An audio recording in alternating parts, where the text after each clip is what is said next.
আজকের রেসিপিটা পুরো লেডি স্পেশাল। ফুচকা খাবে? ফুচকা, ঘুগনি ফুচকা। মুখে যেতেই পুরো ব্লাস্ট। আচ্ছা, তোমরা কখনো ঘুগনি ফুচকা বা আলুরদম ফুচকা ট্রাই করেছো? তিনটে ফুচকা কাকুদের নাম বলবো যারা এই ঘুগনি ফুচকার জন্য ফেমাস। দেখো তো তোমরা এদের কারোর সাথে রিলেট করতে পারছো কিনা। ফার্স্ট হচ্ছে বেনুর ফুচকা, রামগড় মোড়ের।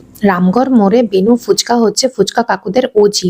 আমি এখনো বাড়িতে গেলে ওর কাছ থেকে ঘুগনি ফুচকা, আলুরদম ফুচকা খাবোই খাবো, আমাকে কেউ আটকাতে পারবে না, কারণ ওটা আমার বাড়ির সামনে। দ্বিতীয়টি হলো ঢাকুরিয়ায় দক্ষিণাপনের কাছে।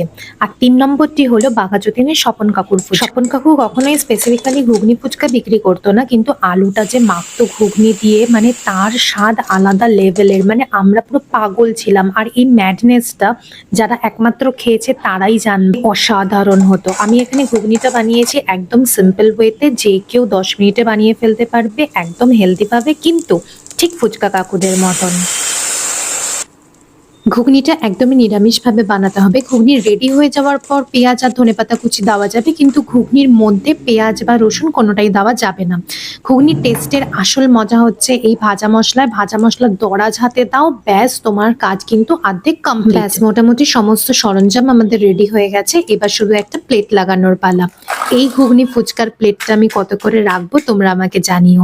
দেখো, ঘুগনি আমাদের বাড়িতে সচরাচর হয়েই থাকে। আমরা যদি ফুচকা রেডিমেড কিনে এনে এরকম ভাবে 1 প্লেট ঘুগনি ফুচকা লাগিয়ে দিতে পারি, তাহলে তোমাদের সন্ধ্যাটা পুরো জমে ক্ষীর।